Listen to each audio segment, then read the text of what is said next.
Our first guest speaker for the day is Dr. Michael Ormsbee. Dr. Ormsbee is the Margaret A. Sitton Endowed Professor and the Executive Director of the Institute of Sports Sciences and Medicine at Florida State University. He also serves as the Graduate Program Director in the Department of Health, Nutrition, and Food Sciences and is an Honorary Research Fellow at the University of KwaZulu-Natal in South Africa. Dr. Ormsbee is internationally recognized for his research on how nutrition and exercise interact to improve body composition, performance, and health in both athletes and clinical populations. He's a fellow of the National Academy of Kinesiology, the American College of Sports Medicine, and the International Society of Sports Nutrition. He's been honored with multiple awards, including the NSCA's Sports Scientist of the Year and Nutrition Researcher of the Year. He teaches a popular course called Changing Body Composition Through Diet and Exercise. And he's co-authored a textbook, Exercise Physiology for Health, Fitness, and Performance. His work has been featured in multiple magazines to include Men's Health, Muscle and Fitness, Shape, and Outside Magazine. He's been a guest on many major health-oriented podcasts. Please help me in welcoming Dr. Ormsbee. Thanks, brother. Good morning, everybody. I got here a little bit early, so I was talking with some folks in the back, and once they found out what I was talking about, like Randy said, all the things started sliding away from my view. And I want to tell you, I'm not here to judge anything. I'm here to just give some information, and maybe my goal would be that you leave today just with a little bit of information about maybe one step you could potentially include in your life that's not going to upset it tremendously or disrupt it. I've been at this game a long time, and when I tell someone to do 20 things, it never works out well. So we're just going to go through like top things, and maybe by the end of this you'll say, okay, I can do that one thing out of that entire talk. So that's the purpose of today. I hope to get you some information about it and also let you know about some things we have right down the road at FSU at our institute, which is at the track on campus. So if anyone gets real motivated, you can come on and see us and do some testing. But it's probably no surprise that there's a lot of differences in like activity levels between individuals and how sedentary we tend to be in our lifestyles. And so there's really three main things I want to talk about today with the entire group. I'm going to talk about resistance exercise and what that might mean to you. And I want you to sort of think about yourselves, your background, your history of this stuff. Maybe there was a time when you were all over this. Maybe there was a time when you felt like you were more active than not. And maybe you're doing all this stuff right now, but just kind of internalize it and be like, I guess I'm doing this. I could do a little more of that. And start thinking about what's the easiest win? What's the lowest hanging fruit for your life? Because if you listen to social media now, it tells you to, wake up and look at the sun, eat the perfect amount of thing all day long, wear the blue blocking lights, do everything, and it's impossible to keep up with, and it's just not realistic. So we're just going to do like this step-by-step process. When I go to different places and speak about being active, this is an interesting slide that we show. Going into a fitness center, nobody's even taking the steps. We have so many things built into our environment where being sedentary is the norm. As we're looking out here over tables of people sitting down, and it's everywhere that I go, including the Arnold Sports Festival. This is Arnold Schwarzenegger's annual sports festival, and even with people who are there for bodybuilding competition, they're all taking the escalator. So we just have this built into our lives, and it's no shame to it. It's just the easiest route. I always am the guy carrying the luggage up the stairs in the airport, but everyone looks at me funny. So I have to get used to being uncomfortable trying to lead a lifestyle that I'd like to live. But this is really common. I wanted to share with you what the current recommendations are for exercise. This is from the American College of Sports Medicine, a group that I'm a part of. And there's three categories that exercise falls into for our lives. In a resistance training column on the left, you can see what's recommended is 2 to 3 days per week of resistance training targeting all the major muscle groups. All right, fairly simple. It tells you a little more details. So we're looking at resistance training 2 to 4 days a week. And you look in the middle, you see your aerobic exercise. That'd be your walking, your running, your biking, any other thing that keeps your heart rate elevated for a prolonged period of time. And that is supposed to add up to 150 minutes per week. And think about your lives and what you do, and also include your work lives and what you're doing for work and how active that is as well. And if you don't like doing 150 minutes of moderate exercise, you can do vigorous exercise, they tell you, and that should be way more fun, and you can only do 75 minutes of that. And 75 minutes cuts the time down, but the effort required is truly hard. And it has to be something that gets your heart rate significantly elevated to a point where you're breathless, unable to carry on a conversation for that period of interval of exercise. So those are the recommendations. And then there's a third category. On top of all that, you're supposed to be stretching and doing flexibility work 2 days per week. All right, now in our country, we're not very good at hitting these marks. So these are the recommendations, but almost nobody hits those marks. So this is a map of the country. If you look at Florida, that 21.1% down there shows those that actually meet the guidelines in our state, 21%. So we're worse than the 75% that just in general don't meet it. We're a little bit lower than that. So we're over 80% at this point of people don't meet those recommendations. So what do? We can't force everybody to do it. So I think we should talk about habits that might come into play to get you a little bit excited about doing one thing. Maybe two things out of this list we'll go over in the next 30 minutes or so.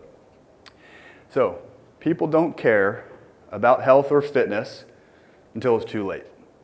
I always say to people when I'm on these talks and podcasts and things, it's like, you might not care about health at all until you do. And when you do, it's the only thing you think about it. Even just getting the flu or whatever, all of a sudden you're down. Can't go to work, can't take care of kids, can't do anything, you're just laying there on the couch. Even if you're like me and you just get the man flu once in a while, this is knocking you out. If you're down, health is the most important thing you can possibly do in your lives, and we just take it for granted most days of the week. Luckily, we're pretty resilient in that way. All right, so again, what does this mean to you?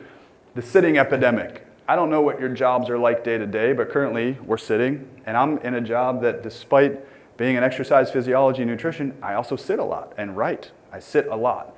And so you have to plan things. How do you structure your environment so it makes you get up and walk around a little bit?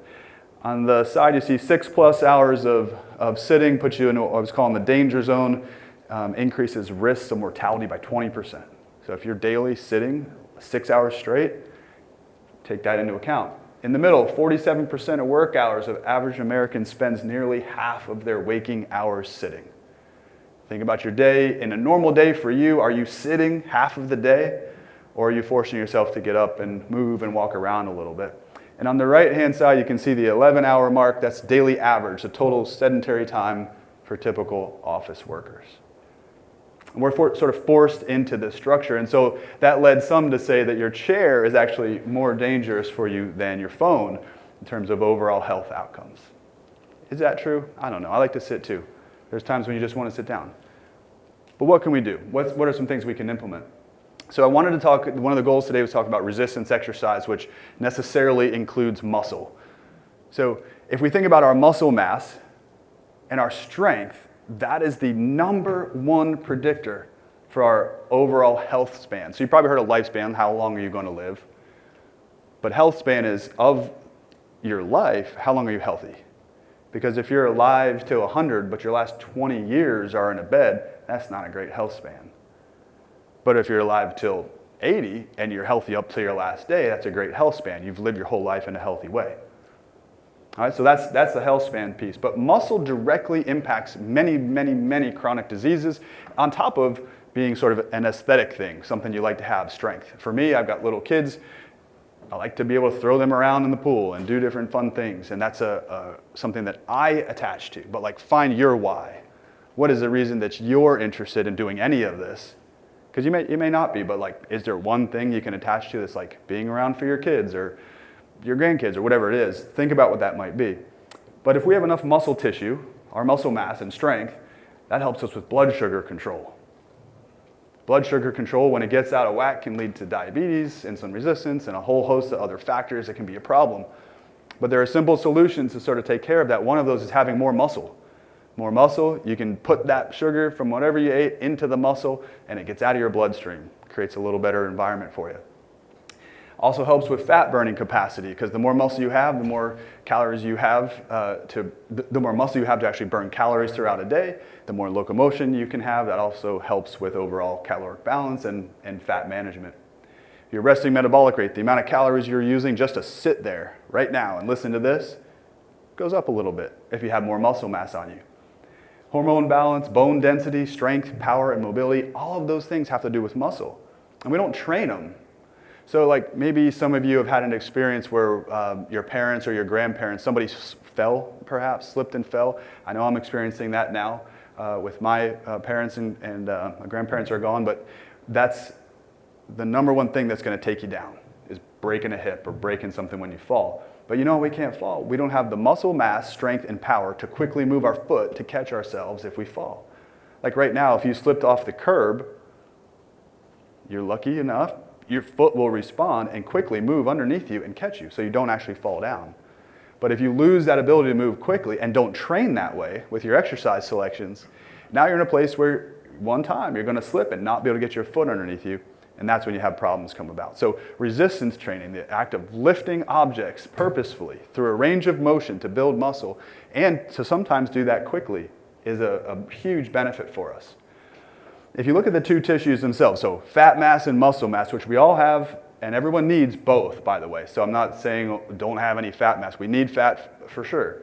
But look at the difference in what they do in a sort of a normal table here. The top says muscle tissue. The anti-inflammatory effects of muscle tissue are great. The more muscle you actually have things secreted that come out of your muscle that help drive down inflammation. Inflammation is one of these silent killers that we have too from our lifestyle and other things. But if you look at the fat tissue box, many times, especially in excess fat tissue, you have sort of a pro-inflammatory environment where you're like generating all these things that make you a little bit more inflamed internally. Not that you would see it externally, but internally. Insulin sensitivity improves with muscle tissue. That's a big win, but decreases fat tissue in excess, decreases insulin sensitivity. And you can kind of go up and down this list. You see muscle tissue burns more calories at rest, but fat tissue has minimal calorie burning at rest. Supports posture and balance up at the top with muscle tissue, right? If I have enough muscle mass to support my spine, now I can stand upright. I can have my shoulders back and feel a little more positive about that. And then you have another speaker coming about the psychology of different things that might play into that. Beneficial items are secreted. They're called myokines. Myokines come out of your muscle, and it's amazing. They actually talk to your fat. They reduce your fat. The more muscle you have, that actually sends a signal that talks to your fat and helps it be reduced. So there's this interplay.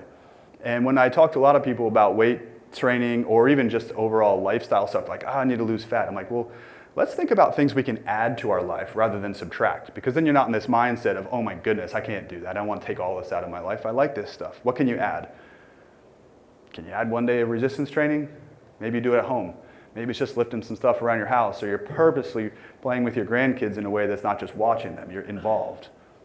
Maybe pick up some boxes, maybe take the groceries, maybe do some things at home like squats. Just simply squat down and up and do that every hour, do 10 of them every hour or something as a starting point. And then you can get more involved once you feel like that's a part of your lifestyle.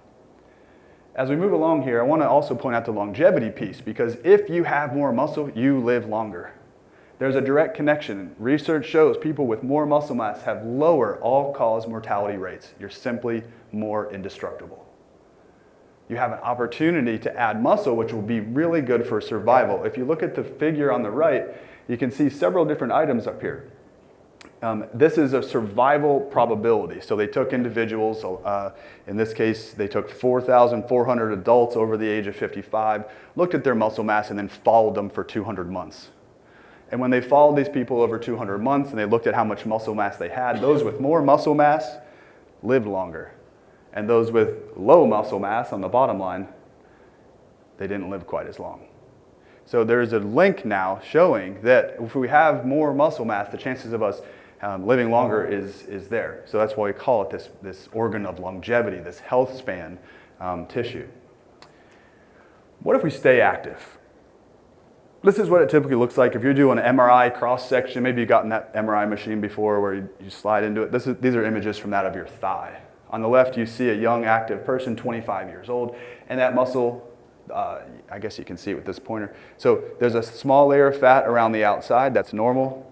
Then you have the muscle tissue in this gray color, and that's the bone right in the middle. On the right side, you see a 75-year-old muscle from somebody who's sedentary. Looks totally different. You can even think of it as like the different types of steaks you might cook. That's what they look like. You have a lean one and a not lean one. One's marbled, etc. So they look completely different and they function completely differently. This is one of my favorite studies of all time, and I know there's a triathlete or two in the audience, so this is something to look at. It's one of my favorite studies. I post it up in my office all the time. This is individuals who have stayed active for quite a long time. On the left top, you see a 40-year-old triathlete. 40-year-old triathlete. Looks like a great muscle slice. The next one down is a 74-year-old sedentary man, just like the previous slide that you saw. What do you think happens if that 70-year-old person stayed active, in this case competing in triathlon and also resistance exercise? In terms of statistics, no significant difference from the 40-year-old triathlete's muscle from somebody who has stayed active their entire lives. So perhaps some of you have done that and you've stayed active your entire lives, or you've had ebbs and flows or periods in your life where you've been highly active. Maybe this is just that one nudge to get back into one activity that you enjoy so that you can keep muscle like that. And it brings up a quote from this paper that I modified slightly, which is muscle mass and strength decline with chronic disuse rather than just aging. Have you heard that if you just sit around, your muscle mass will sort of go away over time because of age? Well, yeah, there is a small bit of that, but most of it's coming because of the extreme amount of sedentary time that we have in this country. So activity, major, major win here. What can you do? How can you measure this? What is something you could do today? I give a talk that includes this slide to the medical school every year on campus, and we have a push-up contest. I don't know that y'all are up for a push-up contest this morning, but I want to have you, in your mind, can you do 41 consecutive push-ups? In this study, which I'll point out is in men, there are no data yet in women in this category.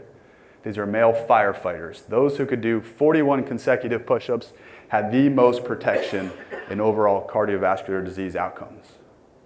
But the good news is, a benefit began at just 10 push-ups. If you could do 11. If you could do 11 push-ups, you move into the next category of protection, and then so on and so forth up the ranks, and they maxed out about 41. So when you get out of here, maybe send me an email, how many push-ups could you do? That's a protection mode. And if you can't do 10, work on it. There's ways to do that. There are things you can put in place in your life, like maybe you say, just make a mental rule. Before I leave the house, I need to do 2 push-ups every day. That's it. And just add that in. It's one little step you can take along the way. The other thing we can easily do is measure grip strength. Grip strength, believe it or not, is a really good indicator of longevity, mortality risk, cardiovascular disease risks, and so on and so forth. It's not that you can squeeze something really hard is really the key. The point is that you've probably been doing hard things for a long time that involve grip, full body movements, etc., but it comes out as a metric in how hard you can squeeze something called a dynamometer. So we have those in our facility that people can squeeze and see where they fall in these categories. What this is showing you is that if you're in the top, if you put this into quartiles and Q4 is the strongest group all the way down to Q1, which is the weakest group, your survival probability over 6 years is far greater if you have a stronger grip strength. So perhaps some of your jobs or some of your lifestyle includes that, but lifting things, deadlifts, farmer's carries, walking around carrying different items, all of that stuff is fairly easy to implement, and then you purposefully walk a little bit carrying heavy weight, work on that grip strength. You can even hang on a bar. Maybe you have an old pull-up bar that's collecting dust in your house somewhere. Throw that sucker back up and hang on it. How long can you hang? That'll work on grip strength. Time it. Can you hang for 10 seconds? Can you hang for a minute? There are some people that say we should be able to hold our body weight for 2 minutes straight. That's really hard to do for men and a minute for women. Easy changes that you can look at. And I'm just showing you that grip strength is related to all-cause mortality, cardiovascular disease, myocardial infarction, stroke, etc. So there's a link between strength, muscle, and health. So overall, these chronic diseases and things that we care about, or you will care about, or if they happen to you, it'll be the most important thing you've ever thought about in your whole life, even though you've never thought about it before. Heart health, metabolic health, mental health, blood profile, all of those things improve from strength training. They're all ways in which you can improve the probability that you'll have a better health span in your lives. If you don't have muscle, there's a condition called sarcopenia, which is the loss of muscle mass as we age. Various things happen. And so this is that stat I was showing you earlier, or telling you about earlier, which was you can lose 3 to 8%, sometimes 10% of muscle mass per decade after age 30 if you don't do something about it. Because I showed you the data, the image that showed you the quality of the muscle if you stay active. It's being sedentary and doing nothing is when you see this drop in muscle mass over time. So this accelerates after age 60 as well. Decreases in strength and power, reduced metabolic rate. You can read the list and so on and so forth. But simply adding in, like try adding 2 times a week. You can use resistance bands, you can use towels, you can pick up small children or items and try to do something that will get you in a routine of just a minimal amount of effort to help, would have a huge result. The basics of this I'm going to put here. There's way more to this. I just wanted to show you just a progression. Getting started. Like you can do squats, modified push-ups, like lean against a wall if you can't do them yet. And then eventually go lower and lower so you can do them on the floor. But see if you can bang out 41 push-ups against a wall. Start there. And then do a chair. And once you can do that, go to the floor and carry on like that. And then when you can build consistency, and now you can think about other exercises, the traditional settings like a weight room or something at that point. And then ultimately you want to add weight over time. Men and women should be trying to lift things that are heavy, and you can do a wide range of them. So some individuals, I've given a talk and they're like, hey, I've got these injuries from playing sports back in the day. I cannot do heavy weight anymore. So all right, we'll do lightweight. There's data that shows you have the same muscle growth if you do 30 repetitions of it. It just takes longer to do it. So you can grab something that's light, do it many, many times until you're physically exhausted at the end of 30th rep. Or you can, if you can, grab something heavier and you can do 3, 4, 5 reps of it, and that'll increase strength as well. So just those old limitations, you can find workarounds on almost everything to find a modification that you can do no matter what your limitation might be. Here's the good news. Maybe that was too dreary.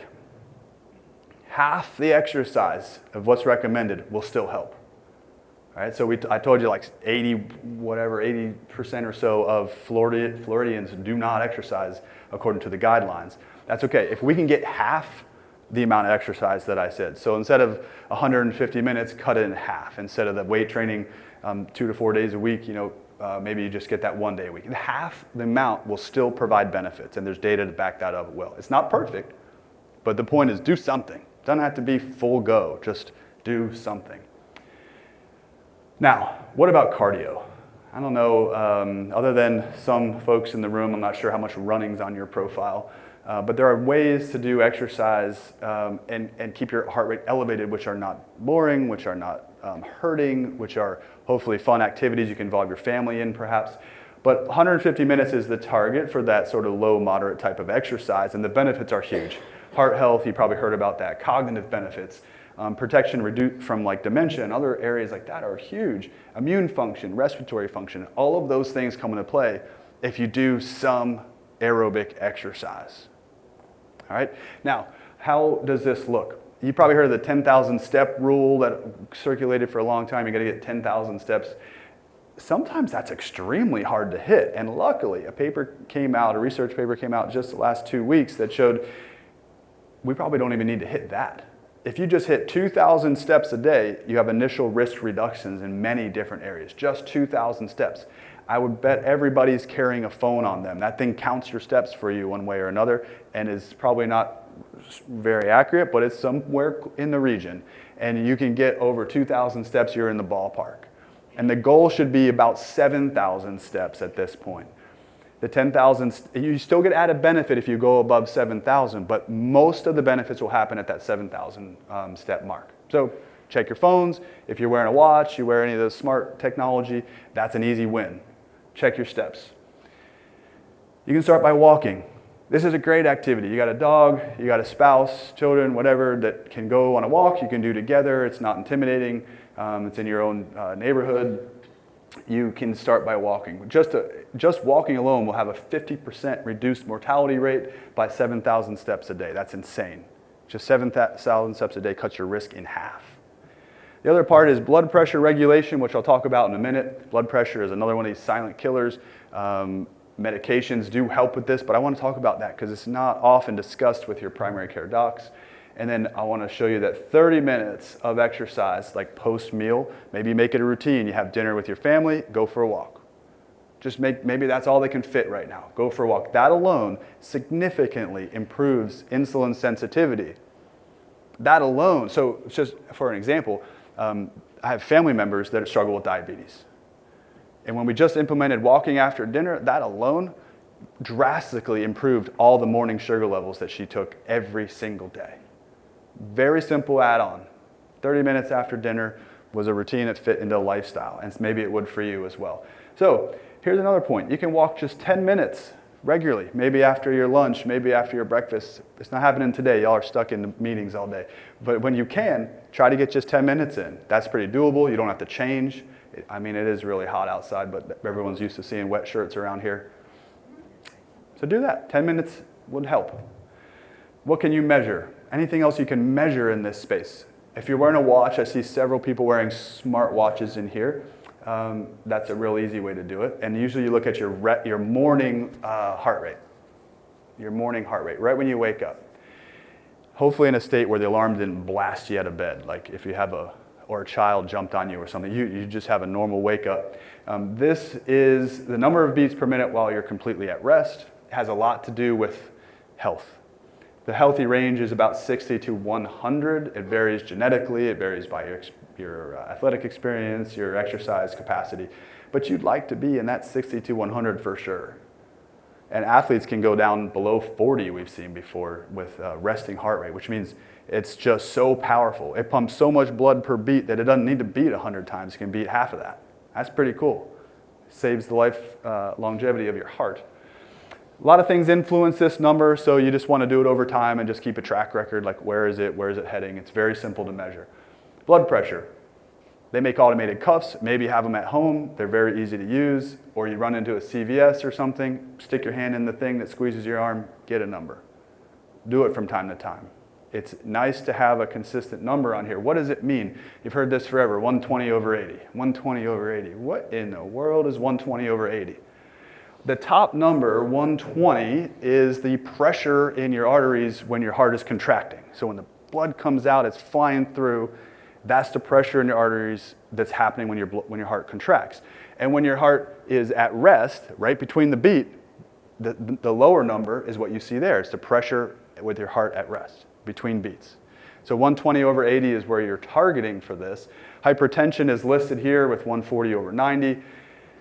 10 to 20% reduction is possible as you start moving through these things I've told you. Resistance training, walking a little bit, and if you're so inclined, you can do a lot more than the minimum stuff I'm talking about.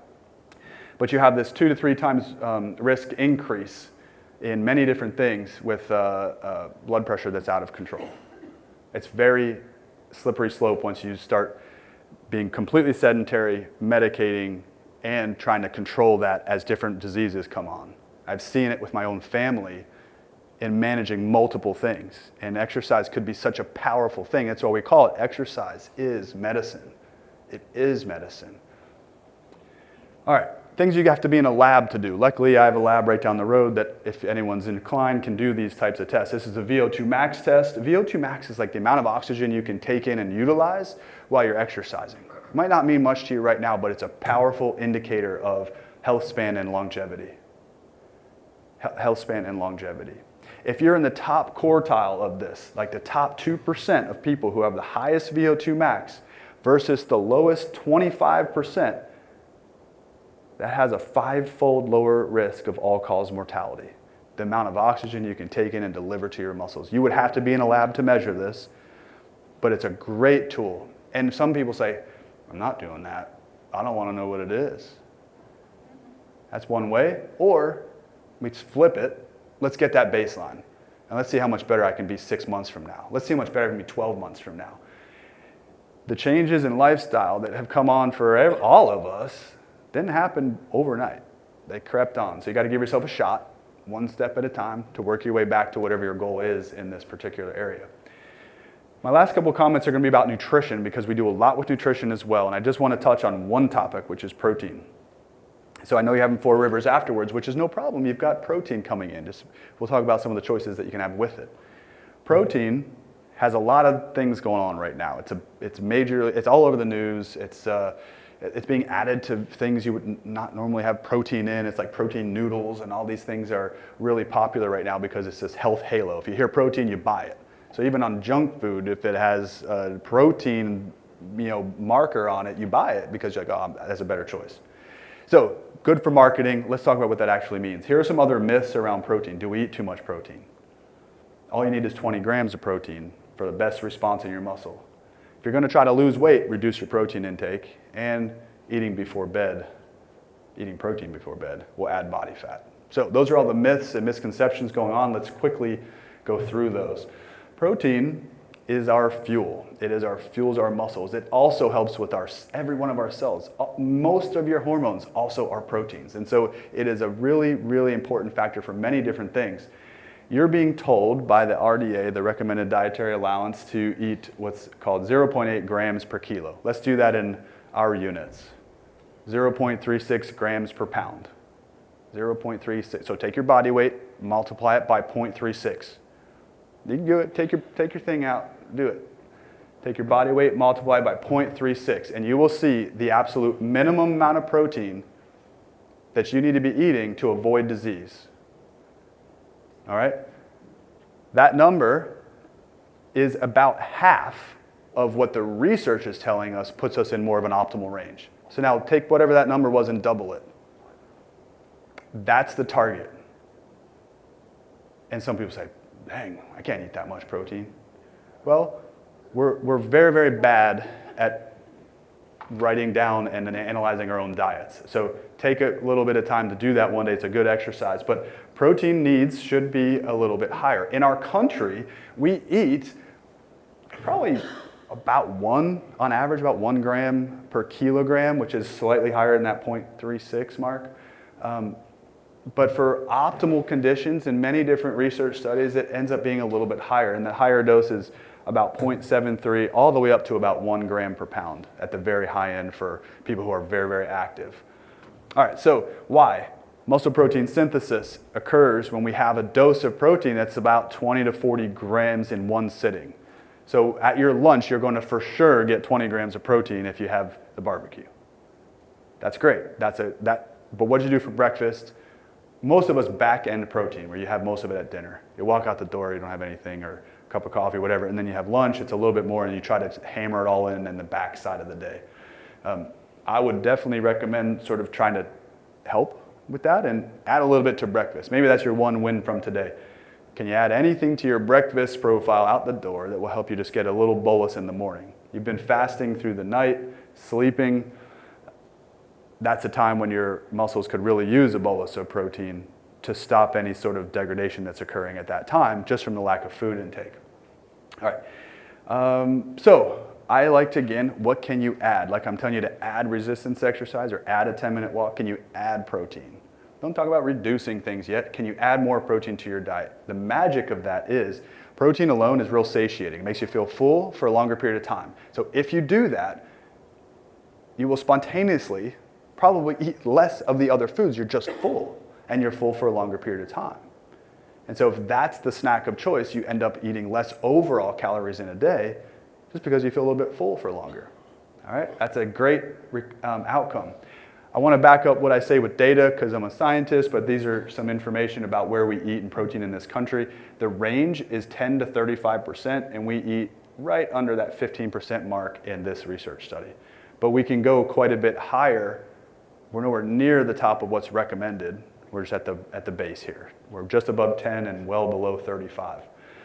If you eat the RDA of protein, which is that first number you calculated, I want to show you this. This is the change in fat-free mass that people have, so change in muscle.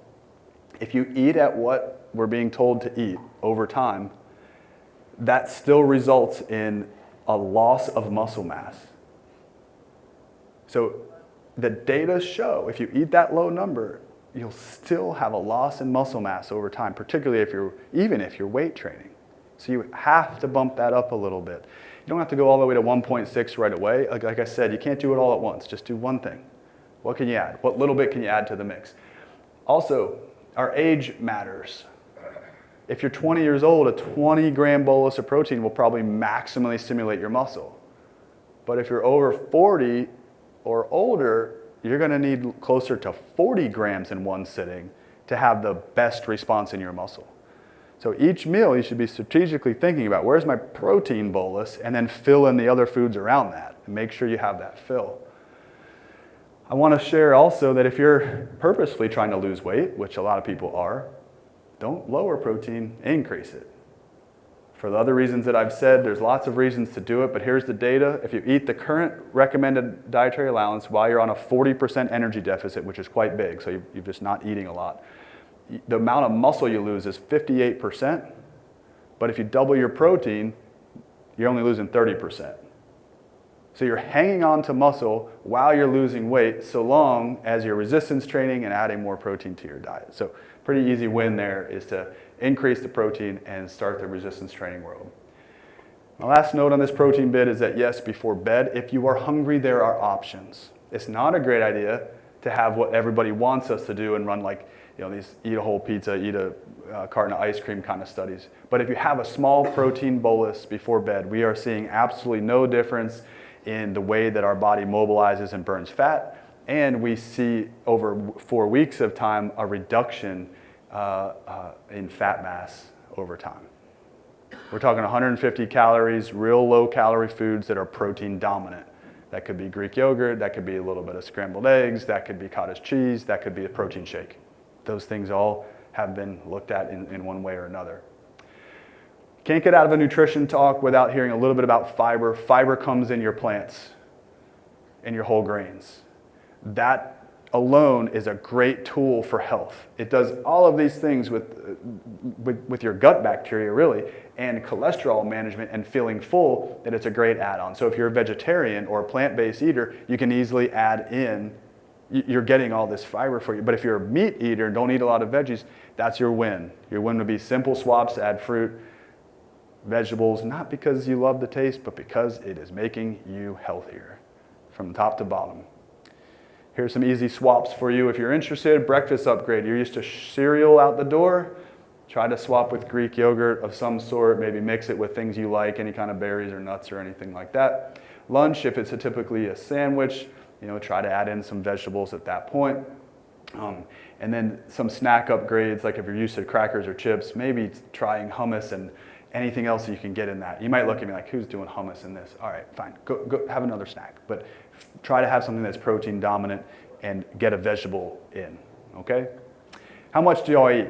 Here's our plates. So we're getting ready for lunch, so get the plates ready. How much should you eat? For men and women, this is remarkably, this is from Precision Nutrition, and the scale is really using your hands. All of us have different hand sizes, and it's usually proportional to the size of our body. So for men and women, men are typically larger, and you have, in this case, 2 hands or 2 palmfuls of food for your proteins on this side, and over here you can see for women, a palm size. So that is the usual portion size. You can use your hands as a quick guide. If you're not going to measure stuff and weigh it, which is a real pain, this is an easy way to quickly eyeball it as you're moving along. Can't get out without talking about sleep. I just want to call it the health multiplier. If you're not sleeping well, take steps to improve it. It helps with everything. A little bit of data, 5 hours of sleep, you'll have more trouble with managing fat mass loss, so losing body fat. If you get 8 hours, you're putting yourself in a place for optimal body fat loss if you're trying to do that. Sleep trumps a lot of these things. If you haven't slept well, I've been through stages of that myself, everything else falls apart. And you got to have that in place. So try to aim for 7 to 8 hours of sleep. It's really the foundation which everything else is built upon. You got to have that in place. All right, so we're going to end it here with 2 slides of what to do. So add a little bit of protein, maybe try 20 grams at breakfast. That's a small win. Do that as a step. Try to do that for 4 weeks till it's usual habit for you. Then add the next step. Let's do resistance training. See if you can do 2 days a week. If you're like, I'm never going to do that. Can you do 1 day? I don't know how. So if I say on a scale of 1 to 10, how likely is it you can lift something 1 day a week for 30 minutes? And you're like, I can do that, but that's all I'm going to do. Okay, start there. Do that until it's a habit, and then you can think about adding something else. Try to walk more, maybe 10 minutes after meals. Try to improve your sleep. And if you can, eat some of those veggies to get that fiber in. You don't have to do this all at once. One step at a time certainly helps. The top 5 takeaways from today: break up your sitting time. Stand up from time to time. You can do this several ways. I like to do it by drinking a ton of water. Makes me have to pee, and then I'll get up and go to the bathroom. That helps. If you can make meetings where you can walk across the hall or across the street here to see somebody, try that. I know that's not convenient, but it does force you to get up and walk around. Easy to do. Resistance train, walk 10 minutes, eat 25 to 30 grams of protein per meal if you can. Aim for 7 to 9 hours of sleep. And the whole thing here is it's progress. It's never going to be perfect. Nothing's perfect. Like if you wait for all the lights to be green, you'll never leave your driveway. Just do one thing. Do one thing, start there. If you mess up a day, forget it. Get back on the next day, continue. It's all about that progress. So you don't have to overhaul your life. That's the good news. So after some of the doom and gloom there, but start with just one habit. Try it for 1 to 4 weeks. Put that into place. Once it feels automatic, add the next one. Once that feels automatic, add the next one. So the quality of your life then is determined by the quality of your daily habits. I can tell a lot if I know what your daily habits are. You just need to start. That's all. All right, resources. If you're interested in some more information, you can visit or email issm@fsu.edu or check the website out. If you do that, we have all types of tests and things we can run for longevity, health, and performance testing, almost all the things that I mentioned. If you're not interested in that, but you want something to get into more detail, this is the book we talked about, Changing Body Composition Through Diet and Exercise. Good news is, you don't even have to read it. It comes audio. You can just listen to it. And it's like a lecture course with me, 24, 30-minute lectures. You can kind of hear the basics of things for any audience. And if you're wanting an easier to digest format, check out some of the podcasts. This is one that was real popular, Nutrition for Muscle Growth and Fat Loss. We're going to way more detail, 3 hours of detail that we didn't get into today. So with that, here are the tests we have. You guys can look at that online at the lab. Welcome to email issm@fsu.edu for those information. And thanks for your time.